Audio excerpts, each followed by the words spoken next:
Oman തീരത്ത് തായ് കപ്പലിന് നേരെ ആക്രമണമുണ്ടായി. തീപിടിച്ച കപ്പലിൽ നിന്ന് 20 ജീവനക്കാരെ രക്ഷപ്പെടുത്തിയതായി ഒമാൻ നാവികസേന അറിയിച്ചു. ജീവനക്കാരിൽ ചിലർക്ക് പരിക്കേറ്റിട്ടുമുണ്ട്. ജീവനക്കാരെല്ലാം തായ്ലൻഡ് സ്വദേശികളാണ്. ഒമാൻ തീരത്ത് നിന്ന് 13 നോട്ടിക്കൽ മൈൽ അകലെയാണ് കപ്പലിന് നേരെ ആക്രമണമുണ്ടായത്. അലി കൂട്ടായി വിവരങ്ങൾ നൽകും ഒമാനിൽ നിന്ന്.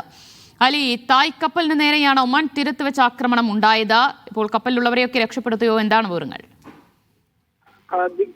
മയൂരി നാരി എന്ന കാർഗോ കപ്പലിന് നേരെയാണ് ആക്രമണം ഉണ്ടായത്. ഏകദേശം ഉച്ചയോടെയാണ് ഈ ആക്രമണ സംഭവം റിപ്പോർട്ട് ചെയ്യുന്നത്. ആക്രമണത്തെ തുടർന്ന് തീപിടിച്ച കപ്പലിൽ നിന്ന് 20 ജീവനക്കാരെ രക്ഷപ്പെടുത്തിയതായി ഒമാൻ നാവികസേന അറിയിക്കുന്നുണ്ട്. ജീവനക്കാരിൽ ചിലർക്ക് പരിക്കേറ്റിട്ടുണ്ട്. പരിക്കേറ്റവരുടെ എങ്ങനെയാണ് അവരുടെ സാഹചര്യങ്ങളെ സംബന്ധിച്ച് റിപ്പോർട്ടുകളൊന്നും പുറത്തു വന്നിട്ടില്ല. പക്ഷെ ജീവനക്കാരെല്ലാം തായ്ലൻഡ് സ്വദേശികളാണ്. ഒമാൻ തീരത്ത് ഏകദേശം 13 നോട്ടിക്കൽ മൈൽ അകലെയാണ് ഈ കപ്പൽ ആക്രമിക്കപ്പെട്ടതെന്നാണ് മാരിടൈം സെക്യൂരിറ്റി സെന്റർ റിപ്പോർട്ട് ചെയ്യുന്നത്.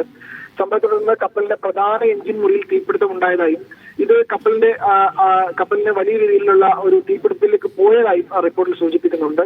തുടർന്ന് വൻ റോയൽ നാവികസേന കപ്പൽ ഉടൻ സ്ഥലത്തേക്ക് നാവികരുടെ കപ്പൽ ഉടൻ സ്ഥലത്തേക്ക് അയക്കുകയും കപ്പലിൽ നിന്ന് 20 തായ് പൗരന്മാരെ നാവിക സംഘം ഒമാൻ തീരത്ത് വെച്ചാണ് തായ് കപ്പലിന് നേരെ ആക്രമണം ഉണ്ടായത്. വിശദാംശങ്ങളാണ് അലി കൂട്ടായി നൽകി.